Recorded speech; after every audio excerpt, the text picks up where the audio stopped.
une centaine de kilomètres à l'ouest de Bangkok, la grotte de Khao Chong Phrang est célèbre dans toute l'Asie.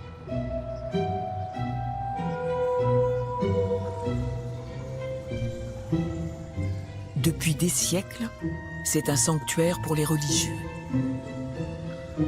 Et depuis peu, un site surveillé par les scientifiques qui étudient la plus étrange créature qui soit.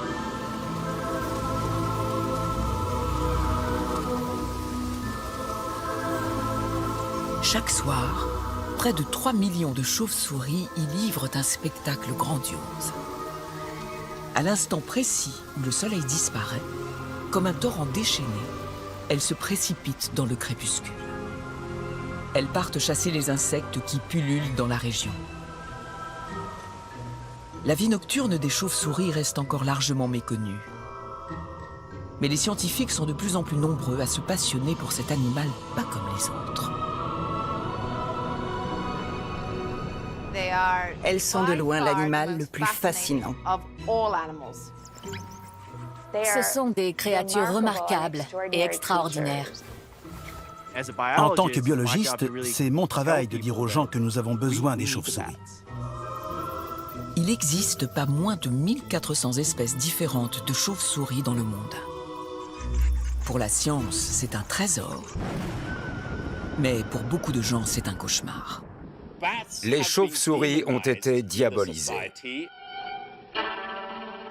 Je l'ai trouvée un peu effrayante, sournoise et même repoussante. Caricaturale et malfaisante au cinéma, maintenant c'est aussi dans l'actualité qu'elle inspire la peur. The ancestor of the virus in humans had to be a bat virus. Il y a un virus qui est à 96% identique à ce nouveau coronavirus chez les chauves-souris. Early research suggests humans picked up the coronavirus from animals, possibly bats. Bien que l'origine du virus qui a déclenché la pandémie de Covid soit incertaine, la chauve-souris est aujourd'hui le suspect numéro 1. Mais loin de craindre cette créature volante, les biologistes sont fascinés par ses capacités étonnantes. Elles peuvent se contaminer sans tomber malades. On a beaucoup à apprendre d'elles pour le traitement des maladies auto-immunes, le diabète ou l'arthrite. Chez les chauves-souris, un individu qui a 2 ans ou qui a 15 ou 20 ans, vous voyez pas la différence. Pour leur taille, ces animaux ont une longévité hors norme. Les chauves-souris cachent en elles des remèdes, de nouveaux traitements. La science commence à décrypter leurs étranges pouvoirs. Se pourrait-il que cette créature si décriée détienne de précieux secrets pour notre propre santé? Plutôt qu'une ennemie, la chauve-souris pourrait-elle au contraire être une alliée?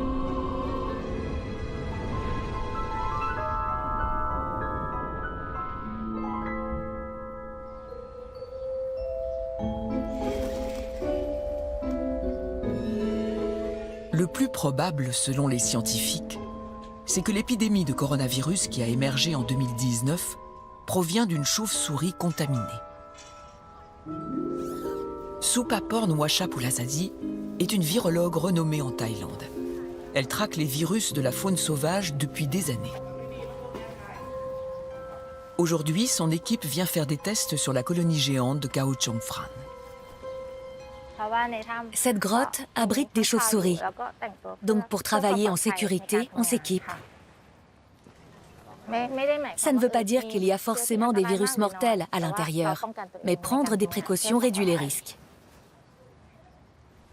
Une fois équipés, les scientifiques descendent dans la grotte. Sous le regard impassible des Bouddhas dorés, l'équipe installe un filet dans la grande salle que les religieux partagent avec ses locataires naturels. Nous menons des recherches ici depuis plus de 10 ans. Aujourd'hui, nous sommes là pour des raisons sanitaires. Nous voulons savoir si le coronavirus est présent, ce qui pourrait être dangereux pour les habitants de la région. Une deuxième équipe est postée à la sortie pour les attraper au vol, comme on capture les papillons. Ce soir, une soixantaine de chauves-souris seront privées de virées nocturnes.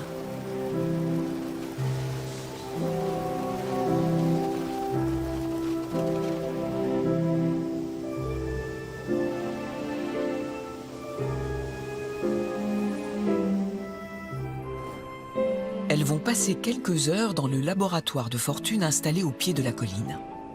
Chaque chauve-souris est examinée avec précaution et mesurée pour connaître son état de santé. Mais surtout, en limitant au maximum le stress de l'animal, les scientifiques peuvent procéder au prélèvement. Sur la peau, dans la gueule ou même les intestins, tous les organes de l'animal sont susceptibles de contenir des virus, connus ou inconnus. On a découvert que les chauves-souris hébergeaient des centaines de virus. Et une soixantaine de ces virus sont potentiellement transmissibles à l'homme. Outre la rage qu'elles peuvent transmettre, les chauves-souris sont en effet soupçonnées d'être à l'origine de l'émergence de multiples virus à travers le monde. Il y a eu la fièvre de Marburg en 1967, plusieurs flambées d'Ebola en Afrique, le virus Hendra en Australie, le Nipah en Malaisie. Puis, il y a eu la série des coronavirus, avec le SARS chinois, le MERS venu de la péninsule arabique, et enfin l'épidémie de Covid-19 devenue mondiale en quelques mois. Et certains scientifiques considèrent que de nouvelles épidémies auront lieu car l'homme empiète toujours plus sur l'habitat naturel des chauves-souris. Soupaporn espère découvrir pourquoi les virus circulent si bien dans les colonies de chauves-souris et dans quelles circonstances ils contaminent d'autres espèces animales susceptibles de les transmettre à l'homme. Mais surtout, elle veut comprendre comment cet animal porteur de tant de virus dangereux survit aux infections. D'après mes propres recherches et celles de scientifiques du monde entier, les chauves-souris contaminées n'ont pas de symptômes. Les virus qu'elles hébergent ne les rendent pas malades.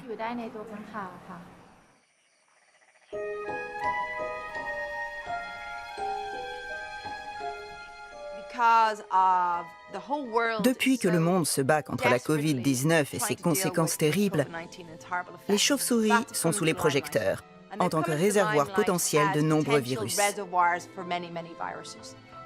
Et la question c'est pourquoi ? Pourquoi les chauves-souris sont si spéciales ? Y a-t-il quelque chose d'unique dans leur anatomie, leur physiologie, leur gènes, qui leur permet de supporter ces virus ? Quelle est l'explication ? Étudier les chauves-souris nous permettra-t-il d'éviter le prochain virus mortel ? Leur résistance naturelle aux maladies pourrait-elle nous aider à vivre en meilleure santé ? Des laboratoires du monde entier sont actuellement mobilisés, car l'animal nocturne, discret, reste mal connu. Le fonctionnement même de son corps est toujours un mystère.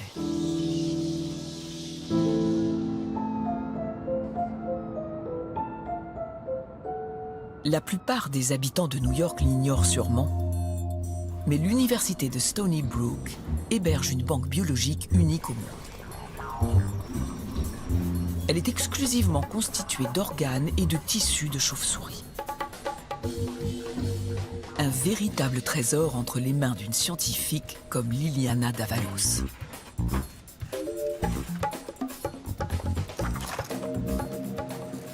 C'est un morceau de cerveau en provenance du Belize.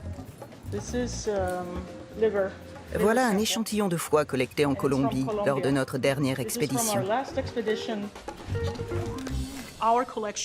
Notre collection possède tout de la tête aux pattes, en passant par le cerveau, le nez, les yeux et tous les organes du corps. Des chauves-souris, des corps momifiés, des organes pêle-mêle dans les armoires. Vous vous demandez peut-être si vous êtes tombé dans un vieux film d'épouvante.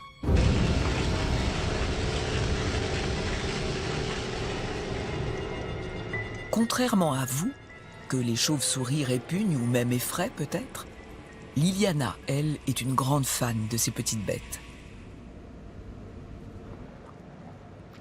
What have we got here? Oh, this is so amazing. C'est fascinant. C'est un rhinolophe. Il a été capturé le 27 décembre 1934.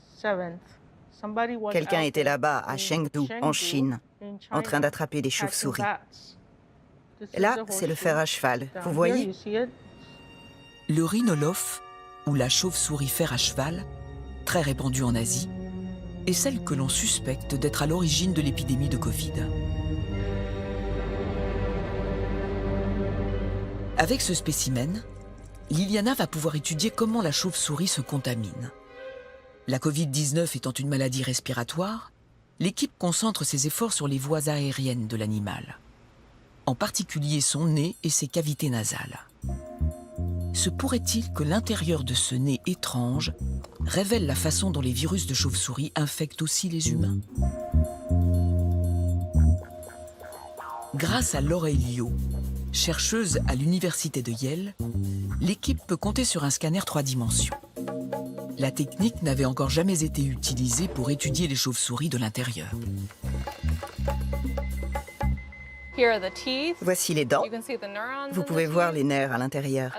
Si on se déplace, on peut voir la langue. Et là, la cavité nasale.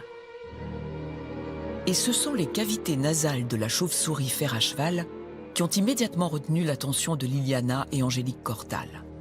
Experte en biologie humaine, Angélique a étudié les voies respiratoires des victimes de la Covid quand la pandémie était au plus haut. La chauve-souris présente des ressemblances avec l'homme. Vous voyez ici qu'elle a la même structure nasale. Les chauves-souris, connues pour être porteuses du parent le plus proche du SARS-CoV-2, ont une cavité nasale qui ressemble assez à celle des humains. Ça explique en partie pourquoi nous pouvons attraper le SARS-CoV-2 aussi facilement. Car quand il se retrouve dans la cavité nasale d'un être humain, l'environnement n'est pas nouveau pour lui. Mais une fois arrivé dans le nez d'une chauve-souris ou celui d'un humain, comment le virus infecte-t-il le reste du corps? Liliana et Angélique focalisent leurs recherches sur les cellules qui tapissent la cavité nasale. Vous voyez les zones plus claires ici? Ce ne sont pas des trous, ce sont des cellules, qu'on appelle les cellules caliciformes. Ce sont elles qui produisent le mucus. Elles forment une barrière contre les agents pathogènes, allergènes et tout corps étranger qui entre dans le nez. Le mucus permet d'expulser les coronavirus. Mais certains franchissent quand même l'obstacle et vont utiliser les cellules caliciformes pour entrer dans le corps. Car celles-ci, plus que d'autres cellules, sont couvertes d'un récepteur reconnu par les virus. Comme un système clé-serrure, ils s'arriment à la membrane, ouvrent un passage et font entrer leur matériel génétique. La cellule se met alors à fabriquer des virus par centaines qui peuvent se propager dans le reste de l'organisme. Que ce soit chez l'homme ou la chauve-souris, le virus utilise la même porte d'entrée, les cellules caliciformes. Mais alors, comment se fait-il que les humains tombent si malades alors que les chauves-souris semblent ne pas être affectées? On observe que les charges virales sont assez faibles, ce qui signifie que les chauves-souris se contaminent. Mais chez elles, les conséquences ne sont pas les mêmes que chez les humains. Et on ne sait pas encore vraiment pourquoi. D'une manière ou d'une autre, le virus pénètre dans le nez des chauves-souris comme il le fait chez l'homme. Mais la ressemblance s'arrête là. Chez les chauves-souris infectées, la quantité de virus reste toujours très faible. La question est donc la suivante. Comment la chauve-souris contrôle-t-elle le virus une fois que celui-ci est entré?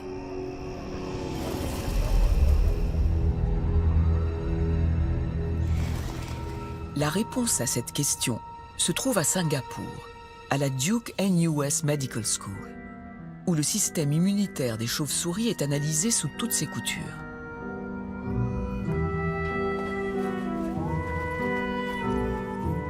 Lin Fa Wang, surnommé Batman par ses collègues, pense avoir trouvé le secret de la super-immunité des chauves-souris.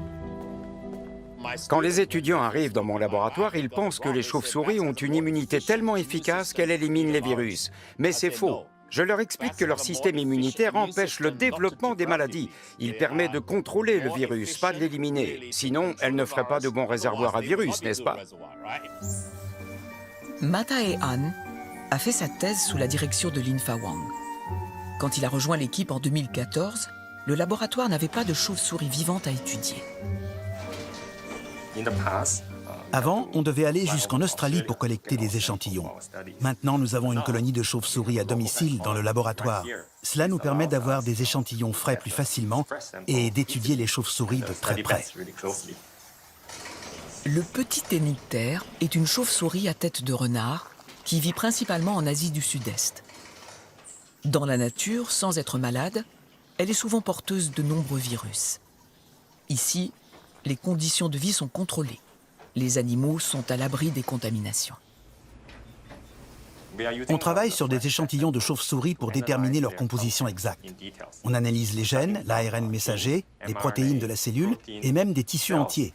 Tous ces composants mis ensemble sont importants pour étudier les chauves-souris et leur système immunitaire.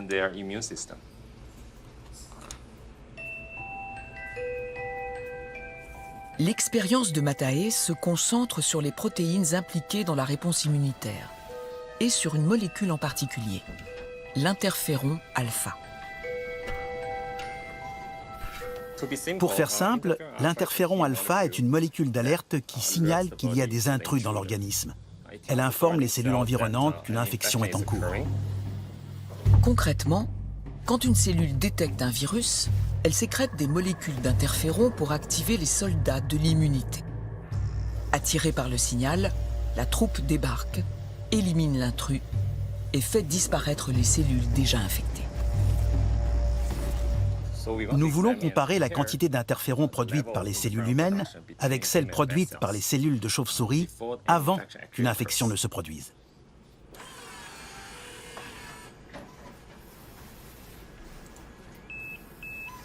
Regardez ces courbes. Celle-ci correspond à l'échantillon humain. C'est plat, ça veut dire que l'interféron alpha est quasi indétectable. En revanche, dans l'échantillon de chauve-souris, on détecte beaucoup d'interférons, même si aucune infection n'est en cours. En d'autres termes, les chauves-souris ont adopté une stratégie de défense proactive face au virus. Grâce à ces interférons en état de veille permanent, au moment de l'intrusion, la défense est déjà opérationnelle. Chez l'homme, celle-ci est plus lente à mobiliser. Il faut d'abord fabriquer l'interféron. Pendant ce temps, le virus se multiplie et se propage. Le risque que la maladie se développe est donc bien plus important que chez la chauve-souris, où le virus reste sous contrôle. Chez les humains, le système immunitaire est comme éteint la plupart du temps.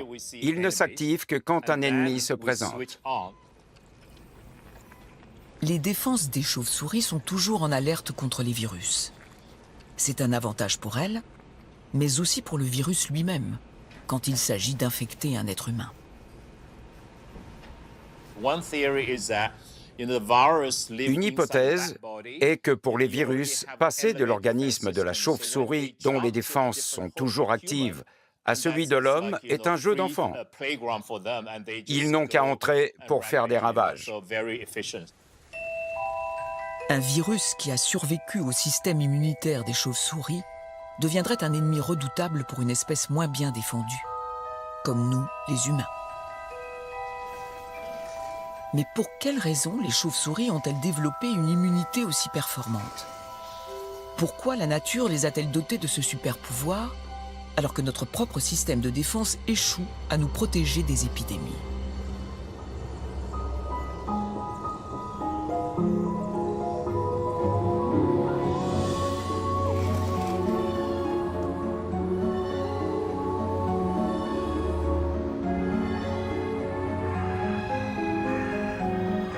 C'est une question qu'Emma Teeling étudie depuis des années. Zoologiste et généticienne à l'université de Dublin, elle profite des derniers jours de l'automne pour rendre visite aux chauves-souris du parc Sainte-Anne avant qu'elles n'entament leur hibernation.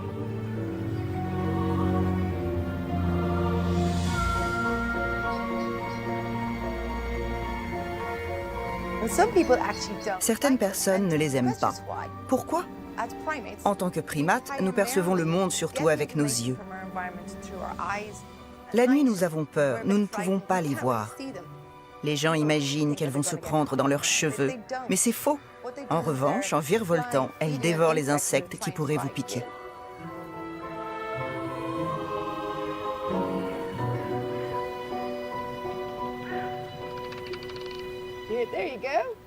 Ah, voilà une chauve-souris.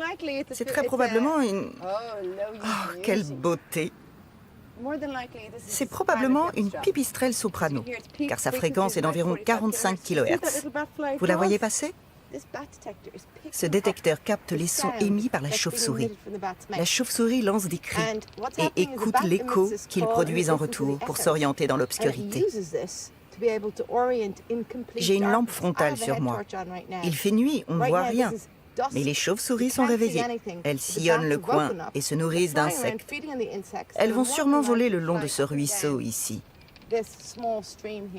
Vous entendez?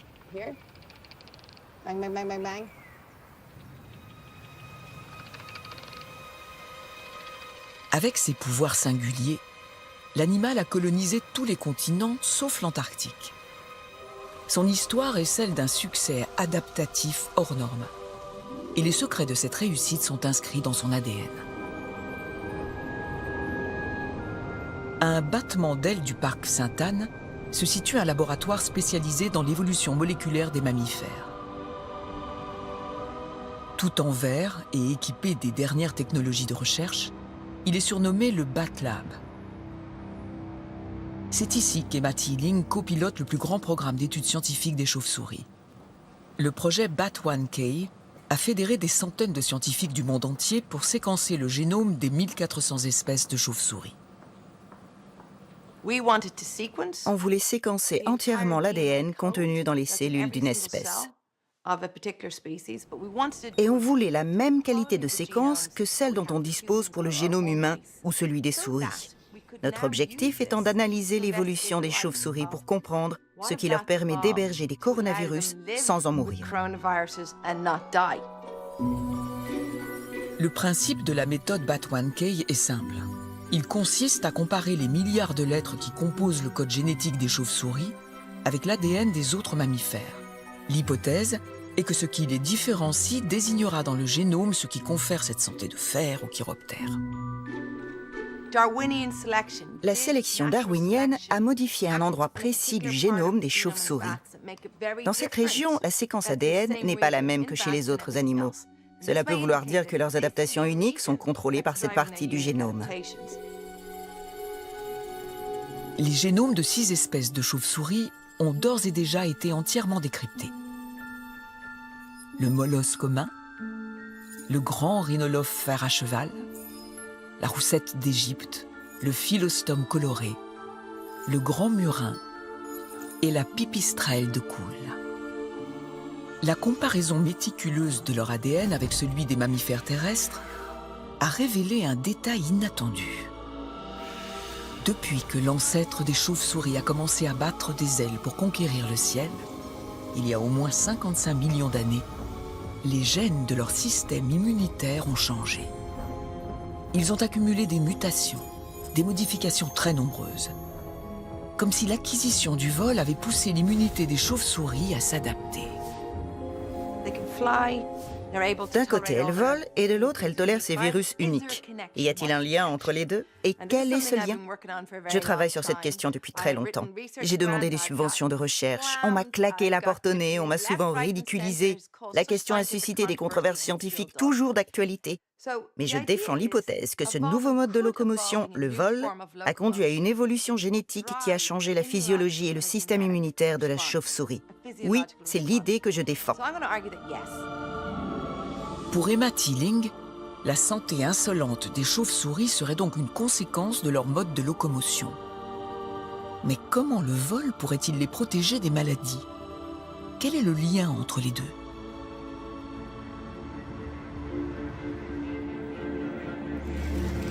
Pour y voir clair, il faut d'abord prendre de la hauteur, prendre la mesure de ces prouesses aériennes.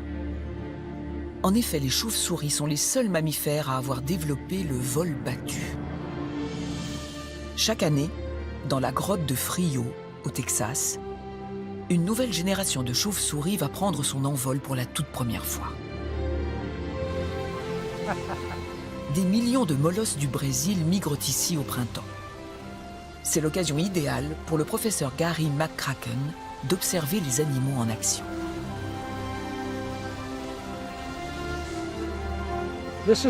C'est la saison des naissances chez les chauves-souris.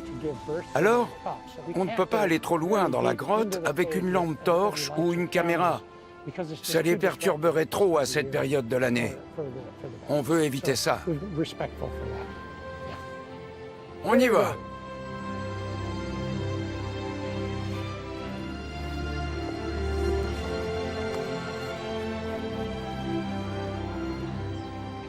Je me souviens très bien de la première fois où je suis entré dans une grotte remplie de molosses du Brésil. J'ai eu l'impression de marcher sur la Lune. C'est vrai, avec toute cette poussière sur les roches. Quand vous marchez, vous laissez des empreintes immédiatement remodelées par les scarabées. L'atmosphère est lourde à cause du mélange de carbone, d'azote, de méthane et d'ammoniac. On se croirait vraiment sur une autre planète.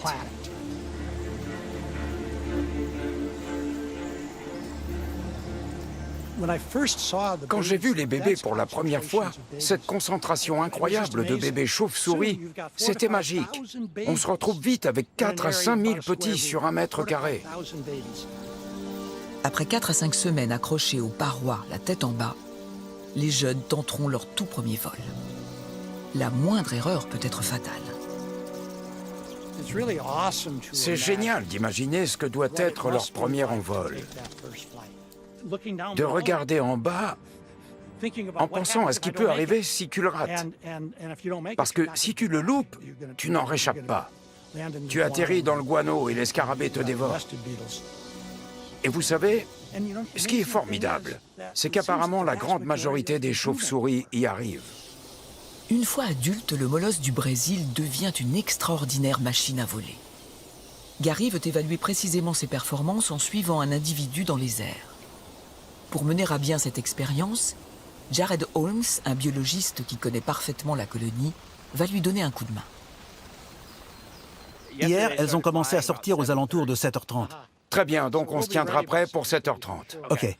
L'avion sera prêt pour le décollage. Et je te dis, quand on décolle, et toi, tu prépares la chauve-souris et tu lui colles la radio. Entendu. D'accord. Ces chauves-souris pèsent environ 12 grammes. Elles sont trop petites, trop légères pour porter des trackers GPS. Mais elles peuvent supporter ces petites radios qui sont comme des localisateurs de position. On veut une femelle de taille moyenne. Oui, pas trop enceinte. Compris. Bien sûr, en bonne santé et de la bonne taille. Oui, une belle chauve-souris. OK. Le lendemain, sur le tarmac de l'aéroport de Garnerfield, à quelques kilomètres de la grotte de Frio, Gary fignole les réglages de son radiotélémètre. L'appareil, grâce à un signal sonore, doit lui permettre de suivre à la trace la chauve-souris que Jared est chargé de capturer et d'équiper avec un émetteur. En avion, on peut trianguler la position de la chauve-souris. Et en écoutant attentivement le signal du géolocalisateur avec le récepteur, on peut déterminer sa position assez précisément. Gary, elle s'envole. Tu es prêt? Jared, on décolle à l'instant. On y sera dans 15 minutes. OK, reçu 5 sur 5. Je vais essayer d'en attraper une. Prends bien une jeune et assez grosse.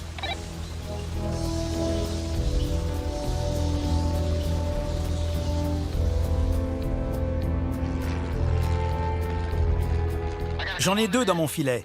L'une d'elles a l'air bien. Je vais l'équiper et la relâcher. Bien. Ça marche comme sur des roulettes.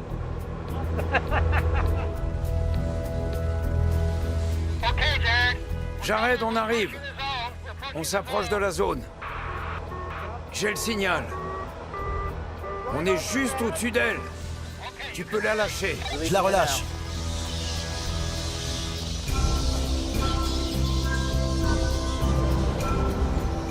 Gary, je vois l'avion. J'espère que la chauve-souris va vers toi. OK. OK. Je l'ai. Quand la chauve-souris se situe juste à la verticale de l'appareil, le signal radio s'amplifie. Et la traque commence. Dès que la chauve-souris s'éloigne, le signal faiblit. À l'oreille, Gary guide le pilote pour rester sur la piste de l'animal. Tu peux accélérer un peu? On la perd. Encore un peu, un peu. On est juste au-dessus, on l'a. L'avion va rester au contact de la chauve-souris pendant 3 heures, tandis qu'elle sillonne la région en chassant des insectes. Maintenant, elle se dirige vers le nord. Elle retourne vers la grotte. Je pense qu'elle rentre à la maison. C'est impressionnant. Quand la radiotélémétrie a été utilisée pour la première fois il y a quelques années, elle a permis aux scientifiques de suivre plusieurs molosses du Brésil en plein vol, avec des résultats stupéfiants. On savait que les chauves-souris parcouraient de longues distances. On savait que cette espèce volait vite. Mais on ne s'attendait pas à un tel exploit. On pense avoir suivi une chauve-souris qui volait à 160 km/h. L'analyse des données a confirmé les premières observations faites sur le terrain. Le molosse du Brésil fait des pointes de vitesse à 160 km/h. C'est le vol horizontal le plus rapide jamais enregistré pour un animal. Les chauves-souris s'avèrent donc être des créatures volantes particulièrement performantes. Mais en quoi cela les aide-t-elle à résister aux maladies?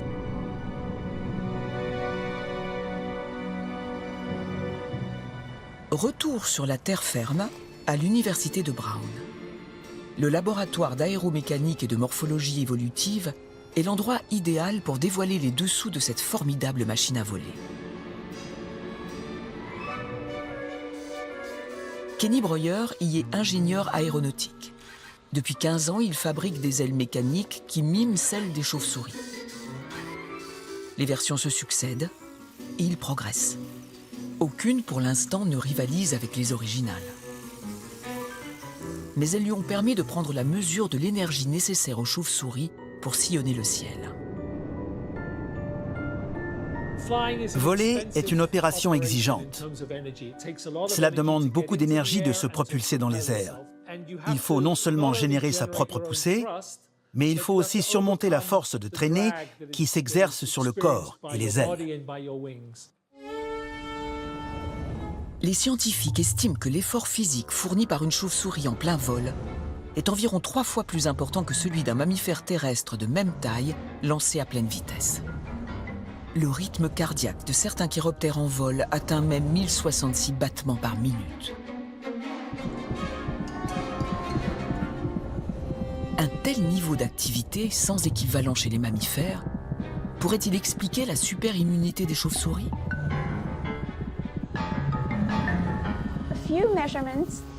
Quelques évaluations préalables laissaient entendre que la température des chauves-souris était anormalement élevée.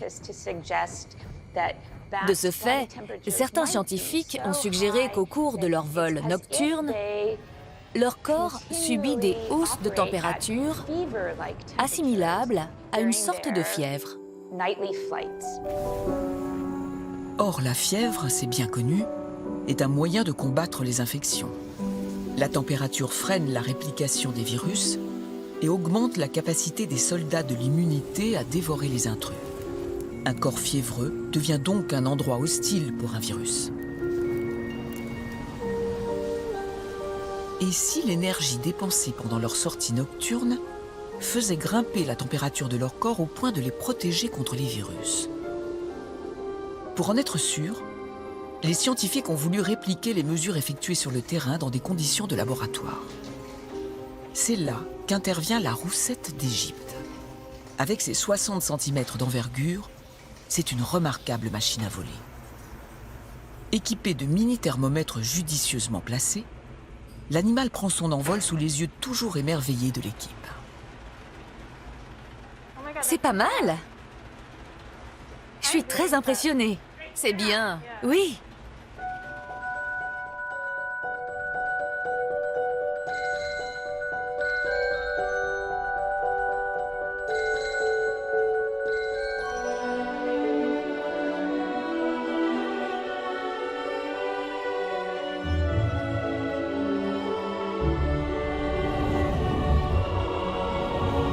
L'expérience est réalisée sur 4 chauves-souris différentes.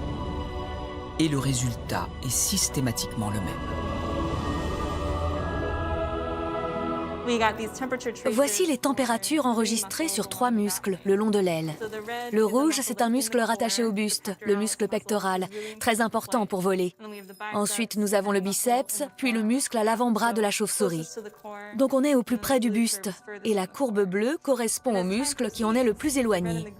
Tout au long de l'expérience, les muscles rouges et verts restent assez proches de la température du corps avant l'envol.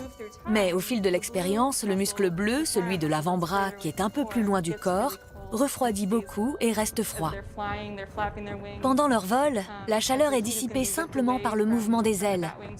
Même si elles génèrent beaucoup de chaleur, les chauves-souris s'en débarrassent facilement et la température de leur corps reste tout à fait normale.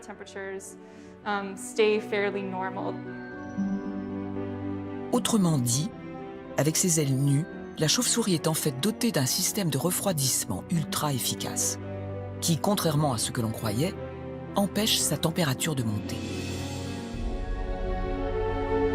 Impossible, dès lors, d'invoquer une fièvre induite par son métabolisme pour expliquer sa résistance au virus.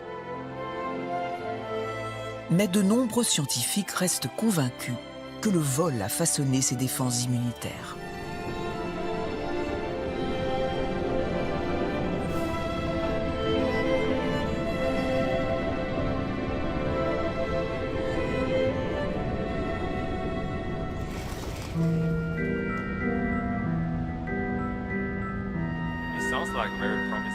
Lin Fa Wang est l'un d'entre eux. Et il pense avoir trouvé comment.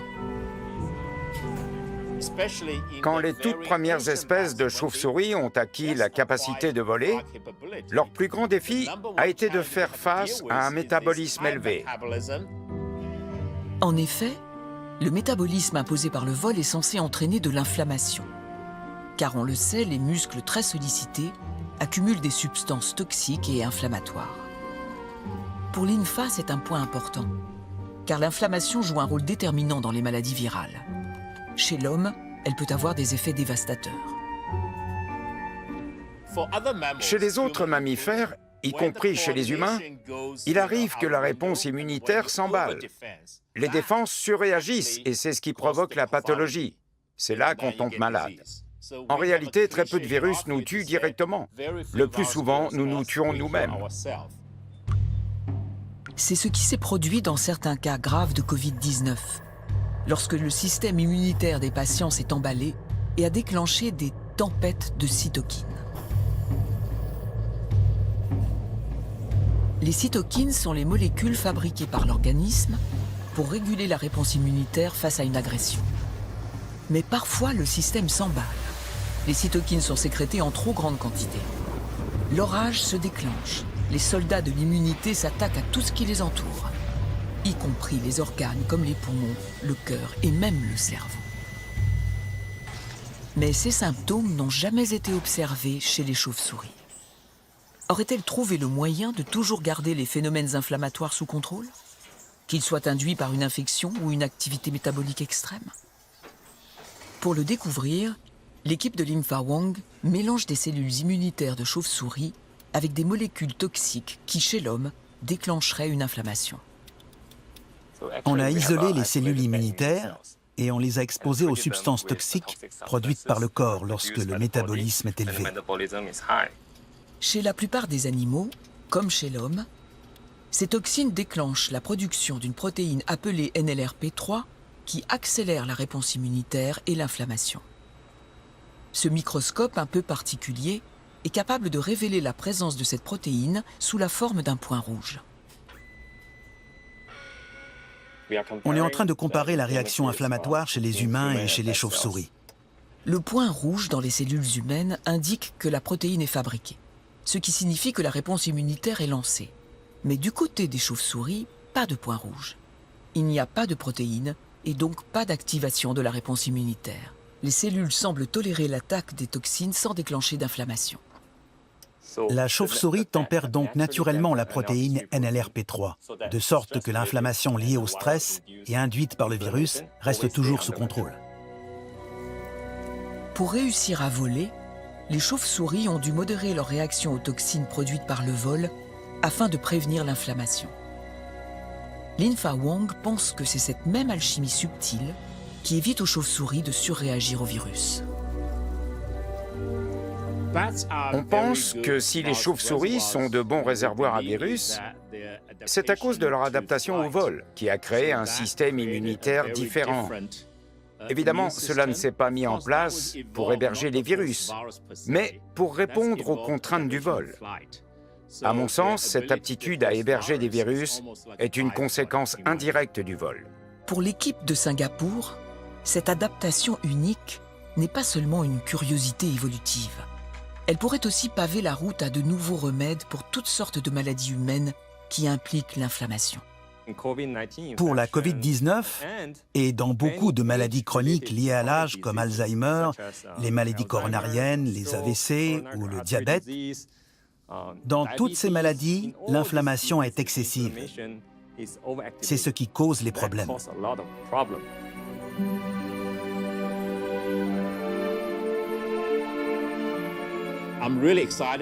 D'un point de vue scientifique, je suis très enthousiaste. On étudie un mammifère très important en tant que modèle pour vivre longtemps et en bonne santé.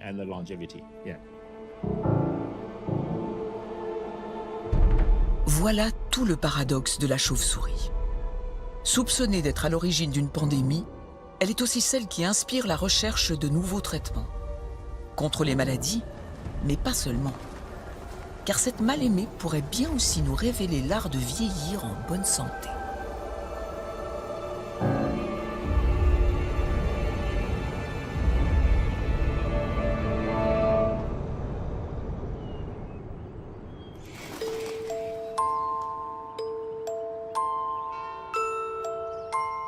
Nous sommes à Bégane, un village breton dont le clocher est très apprécié des chauves-souris.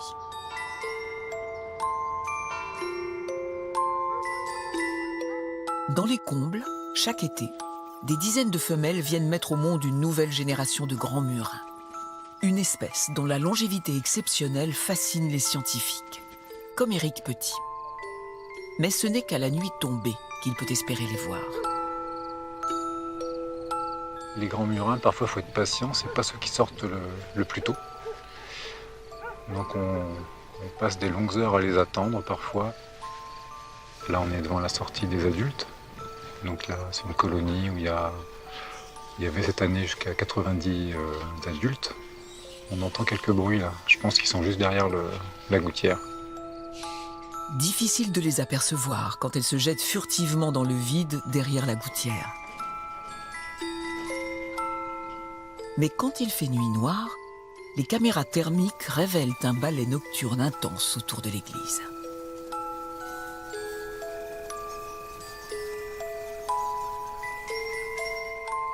Dans les sous-bois environnants, chaque nuit, cet acrobate nocturne et discret donne toute la mesure de son agilité. Alors, le grand murin, il a la particularité de chasser à une hauteur entre 30 et 60 cm du sol. Et il va écouter en fait des gros coléoptères qui sont dans la litière, qui font du bruit en fait en marchant. Et dès qu'il entend un coléoptère, hop, il tombe dessus, il le ramasse et puis il s'envole. Ce n'est pas pour sa virtuosité en vol que le grand murin focalise aujourd'hui l'attention des scientifiques, mais pour sa longévité extraordinaire, qui semble défier les lois de la nature. Il y a une règle assez générale en biologie. Les animaux les plus petits vivent le moins longtemps, les animaux les plus grands vivent le plus longtemps. Donc les souris vivent maximum quelques années, et puis les éléphants vont vivre plusieurs dizaines d'années. Le grand murin le plus vieux connu, il a 32 ans, et pour des espèces qui sont si petites là, d'avoir un individu qui a 32 ans, effectivement, c'est assez incroyable. Le record absolu de longévité est détenu par le murin de Brandt, un cousin du grand murin, qui pèse moins de 7 grammes. Un spécimen a été recapturé 41 ans après avoir été bagué. Une existence bien au-delà de ce que prédit la théorie.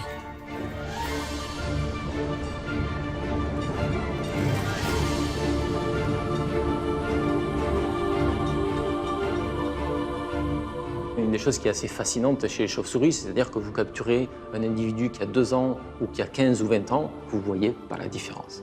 Alors que chez l'être humain, chez le chien ou beaucoup d'autres espèces, vous voyez un individu qui est âgé. Sébastien Puechmaï mène ses recherches sur le vieillissement à l'Institut des sciences de l'évolution de Montpellier.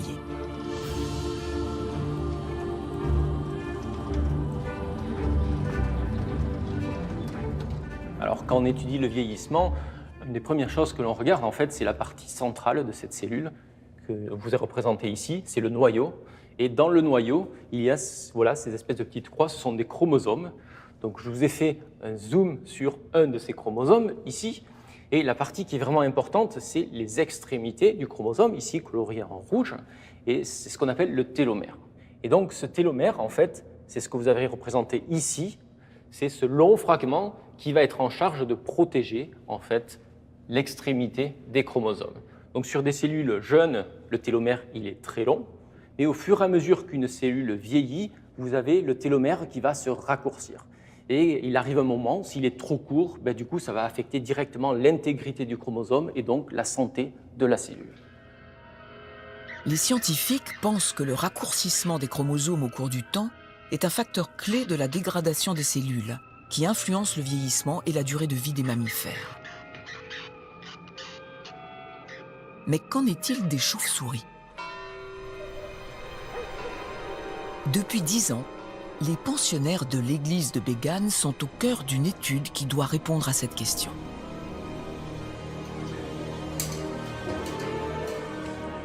Chaque été, Sébastien Puechmaï retrouve ici Emma Thiling et son équipe pour collecter des échantillons qui permettront de suivre individuellement le vieillissement des animaux.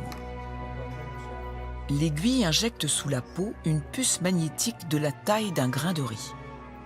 Une centaine de jeunes est ainsi marquée chaque année. Quand on dit marquer, c'est insérer ces petits transpondeurs, en fait, comme on fait chez les chiens et les chats domestiques chez le vétérinaire. Et donc, ça nous permet, en fait, de reconnaître les individus année après année pour, bien sûr, suivre leur vieillissement. Cette année, les tout premiers individus marqués ont atteint l'âge de 10 ans.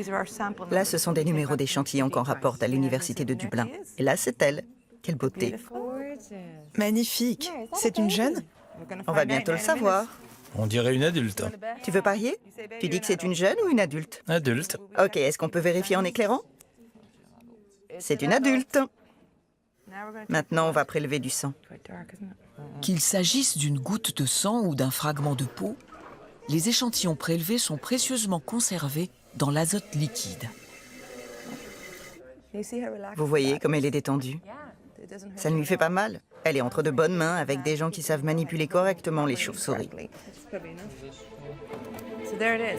Et voilà, le secret de la jeunesse éternelle. Une partie des échantillons de Bégane est stockée dans le sous-sol du laboratoire de Sébastien. Pour établir le lien entre la longévité du grand murin et la longueur de ses télomères, les scientifiques les ont comparés à ceux du Minioptère de Schreiber, une autre espèce de chauve-souris qui meurt le plus souvent avant 20 ans. Ce que vous voyez sur le Minioptère de Schreiber, qui vit moins longtemps, c'est qu'en fait, les télomères raccourcissent avec l'âge. Et vous voyez cette tendance qui est très claire. Par contre, lui, le grand murin, en fait, on ne voit absolument pas ce raccourcissement de télomères et au contraire, en fait, vous voyez clairement que les télomères sont totalement constants au fur et à mesure que les individus vieillissent. Donc, un individu qui a 10 ans ou qui a 1 an, mais en fait, les télomères sont exactement de la même longueur. On a fait une découverte extraordinaire. Chez la chauve-souris qui vit le plus longtemps, le grand murin, les télomères ne raccourcissent pas avec l'âge. C'est vraiment unique. On n'a jamais vu ça chez les autres mammifères. Les télomères raccourcissent chez nous, chez les blaireaux, chez les otaries. C'est extraordinaire. La longévité du grand murin semble donc bien liée à la résistance de ses chromosomes. Mais comment le matériel génétique échappe-t-il à l'usure du temps? L'enjeu est important. Identifier un tel mécanisme serait une piste prometteuse pour contrer les effets du vieillissement. Pour en savoir plus, les scientifiques ont comparé les gènes du grand murin à ceux d'autres mammifères. Et ils ont repéré des différences notables. On a trouvé 2 ou 3 gènes qui ont évolué différemment chez les chauves-souris. On pense que ce sont eux qui permettent l'allongement alternatif des télomères.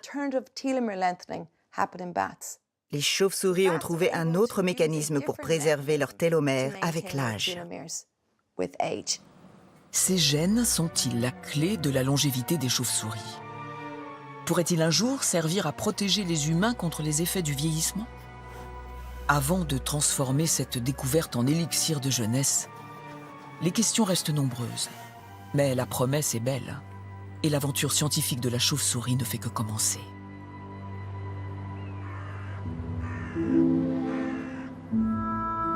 Grâce à l'écholocation, elle bénéficie d'un sens supplémentaire. Sa vitesse de vol est inégalée dans le monde animal. Elle est insensible à la plupart des virus. Ses réactions immunitaires sont toujours mesurées. Et elle semble se jouer des années qui passent. La chauve-souris est particulièrement mal perçue. Elle fait partie de ces mammifères qu'on a tendance à trouver repoussants. Pourtant, en la regardant sous un angle un peu différent, on pourrait s'en inspirer pour améliorer l'existence humaine.